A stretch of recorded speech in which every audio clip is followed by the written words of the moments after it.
Dr. Muhammad Ali Khoshnavisan. I'm a hand and wrist surgeon at Town Center Orthopaedics. I'm in my second year here with the practice, and I specialize in hand and wrist conditions and surgeries.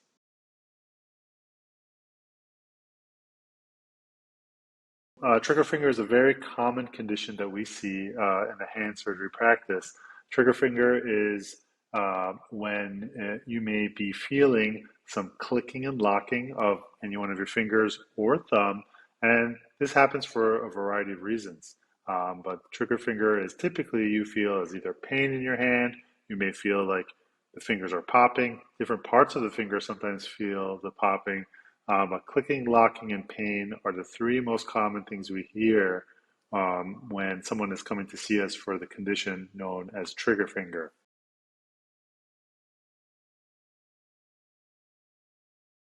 Trigger finger is typically caused by swelling of the tendon that goes into the finger or the thumb.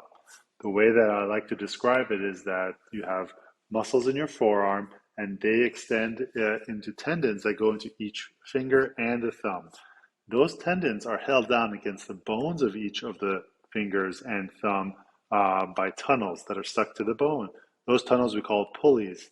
Imagine the tendon that is like a rope-like structure that typically flows through the tunnels without any issue. When inflammation sets into the hand around the region where the fingers or thumb take off, then the tendon swells up, and now there's a swollen part of that rope. Now as it tries to go through the tunnel, it gets stuck on one end, it pops through, causes pain. When it comes back, it's swollen, it gets stuck, and it pops through. That's where the clicking and locking comes from. It's because of that swelling in the tendon from inflammation.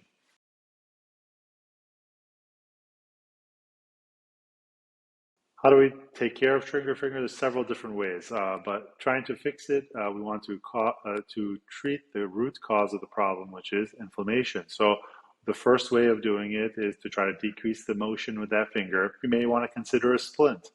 The next step to the process, and a lot of times people have tried a few things before coming to the hand surgeon, is you can consider anti-inflammatory medications.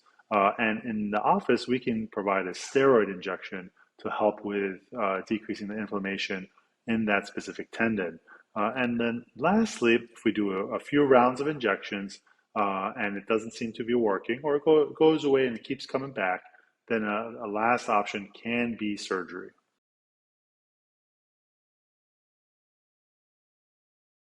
If you get to the point where you may need surgery for trigger finger, you may be worried about what it all involves and is it going to be uncomfortable. And in fact, trigger finger surgery is one that we do with patients wide awake. So there are pokes from the injections where we do the numbing, and that can be painful when those go in. But once those are in, then pain is no longer there. You do still feel pressure, just like someone's pushing on the fingers. That kind of feeling doesn't go away, but the sharp pain from the cutting is gone. So the pokes to get the numbing medicine is really the worst part, and then you're awake for your surgery and chatting with your surgeon and the staff in the operating room while the procedure is being done.